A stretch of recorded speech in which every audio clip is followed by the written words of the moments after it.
Hello, this is Ken, and with the recent flyover of the balloons over the United States, it got me thinking about EMP attacks, electric magnetic pulse, and how vulnerable we are as a country to that method of attack. So what we have today in our world, we have what's called the World Economic Forum, and they keep writing about a great reset. What better way to establish a great reset, which is to reset everything, than an electronic magnetic pulse, which could take out various regions or perhaps even an entire country, which would cause all kinds of havoc, devastation, food shortages, banking would be disrupted, records would be erased, your deed to your house, records for that might be erased. And of course, this would give an excuse for globalists to establish a digital currency, a central bank digital currency in our country. So we should be concerned about this. As a nation, as people, as Christians, we should be very concerned about this. So in light of that, I found this video, and it's an hour and 14 minutes long. It's on YouTube. And it's basically, it discussed where the former CIA director, Jim Woosley is his name. This was done 13 years ago. He warned at that time of an existential EMP threat to America. So even he knew that this was a very dangerous threat to a country. So I'm not going to, of course, play any of the video. Instead, I'm just going to summarize it. But in this discussion he has, it's a CIA meeting, he talks about 18 critical infrastructures, 17 of them which depend on the electronic grid. And what all this infrastructure does, it protects our food supply.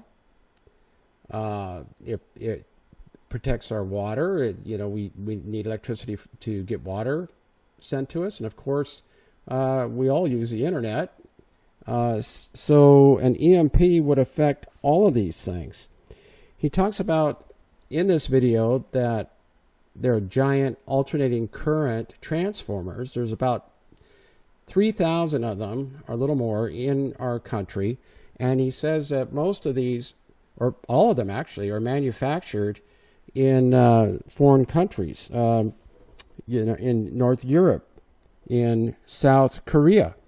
And these large transformers, many of them so large that they have to remove bridges and change roads to get them installed.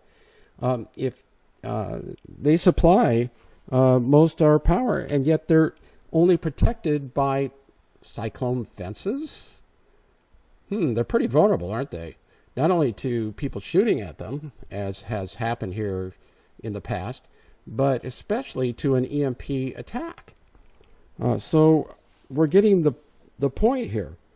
If only a few of these are knocked out, a region could be without electricity since everything's interconnected.